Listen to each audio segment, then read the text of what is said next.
Cutting back these retirement savings is going to change the trajectory of our retirement. My name is George Sardakis. I am an associate here at Vincent Hirsch Financial Services.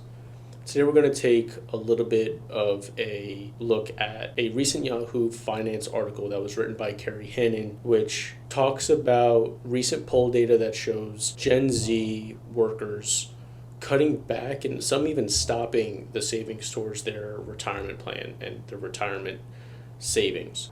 Now, this is a big deal.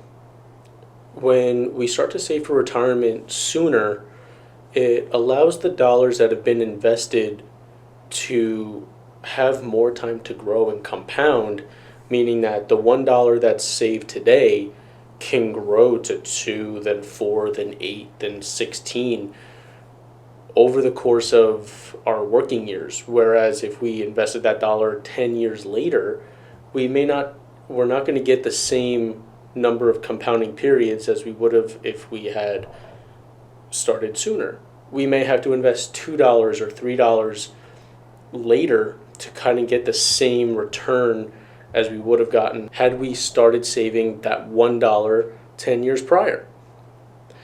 This means that we don't necessarily need to contribute more later. We may even get to contribute less. So ultimately, changing or cutting back or pausing these retirement savings is going to change the trajectory of our retirement. So when we skip savings now, more often than not, it leads to needing to contribute higher contributions later. It may mean that we need to work longer than we had originally anticipated and longer than we had originally planned. And it doesn't give us as much flexibility in our mid or late careers as we would have had we just continued contributing in our early years. Ultimately, this means that it's not necessarily about how much you save, more just about when you start. And so, what is this Yahoo Finance data showing? It shows that a significant number of Gen Z has reduced or stopped retirement contributions, and that the pullback in the number of people who have stopped or reduced their retirement contributions is more significant and greater than what we've seen in prior generations. And the reason that people state that they've cut back a little bit is more likely than not has to do with the rising cost of living and competing financial priorities like wanting to buy a house or move out on our own or student loans, just different financial expenditures or priorities than retirement savings. Now, this isn't necessarily irrational. Gen Z, of which I happen to be a member of, we're competing with higher rent, higher living costs, higher housing costs, student loans, inflation. Sometimes it's even lower salaries. So this cutback, this behavior makes sense when you put it that way. But the trade-offs that we're making are often invisible, meaning that we're taking away from our future selves in order to give our present selves more money, even if it's an extra $20 a week. So what's ultimately the underlying problem here? The underlying problem is that we don't have as much time to compound our investment the later we start.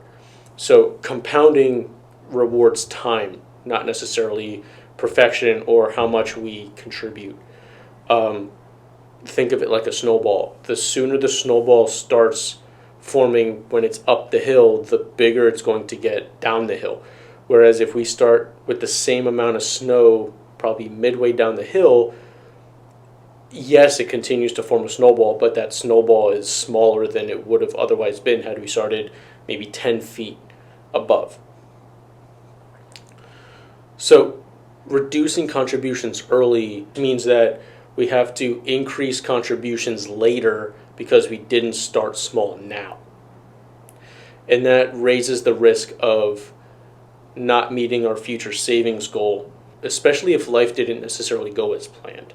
Maybe we didn't get that pay raise that we were looking for, or maybe we didn't get that big job that we were hoping for. So that ultimately is going to affect our retirement contributions, especially the later we delay our retirement contributions, the more that we're going to have to spend later. So we're essentially taking away from our future selves in some way, shape, or form. It's normal to feel that retirement being so far away is kind of this abstract thought, and we feel that because we have expenses now, I need the money now, and retirement's not necessarily urgent, so I can kind of put that off for a little bit. So this creates a natural short-term bias to provide the relief that we're looking for now. In the broader scheme of things, the goal isn't to save aggressively, it's to save consistently.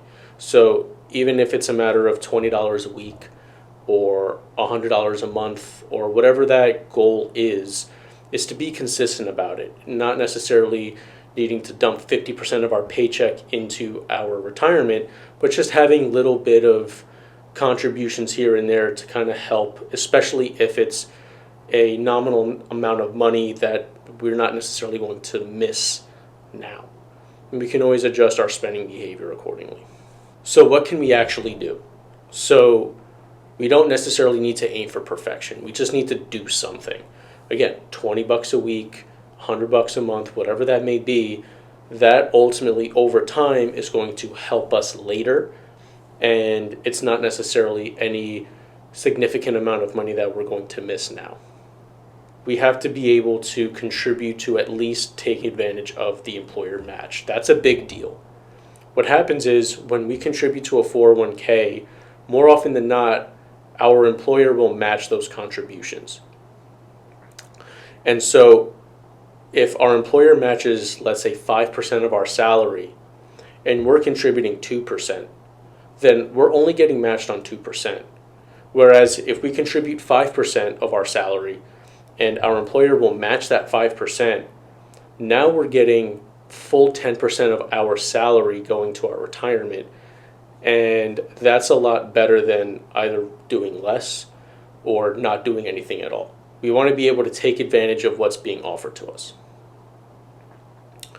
We want to be able to automate contributions. Now, this is a little tricky for people to comprehend, but when we have savings coming directly out of our paychecks and we don't see it, then we're going to adjust our spending behavior accordingly.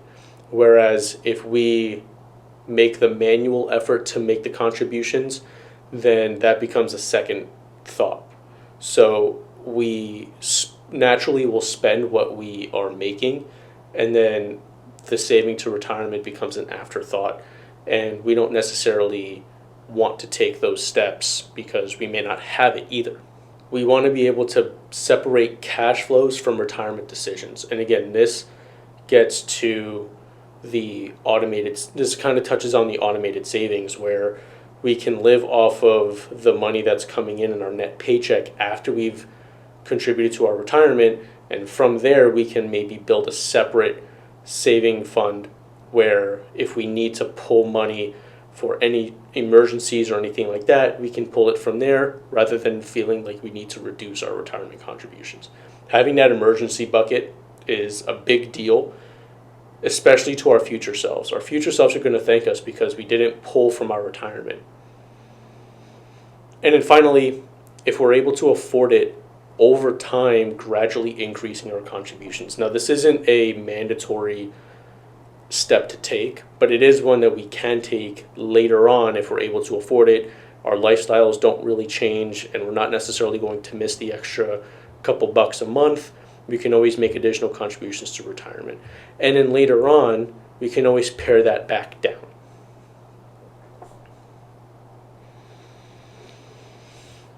So the risk that we run when we either pause our retirement savings or pull back on it is that we don't bring it back up to where we are supposed to be, or just never restarting in general.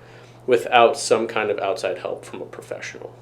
In closing, when we take a look at all of this, our biggest risk isn't necessarily starting late. It's about losing momentum early. And when we take a pause or when we cut back, it's the risk of not getting back to or not restarting where we should be. Retirement planning isn't necessarily about predicting the future. It's about making sure that we're doing the best that we can to set our future selves up for success. Now, what this means on a broader level and a broader takeaway from our review of the Yahoo Finance article is that we should review our retirement contributions, review with HR, review with a professional, make sure that we're able to afford the retirement contributions that we're making. We don't necessarily need to stop it entirely, but we want to make sure that we're at least taking advantage of any potential benefits that we're getting from our employer. And we want to make sure that we're making those small adjustments, not necessarily a major overhaul of our cash flow or our retirement contributions, maybe a small tweak here and there to help make sure that we're living within our means and we're still able to help our future selves later. I hope this helps. Yahoo Finance had a great article.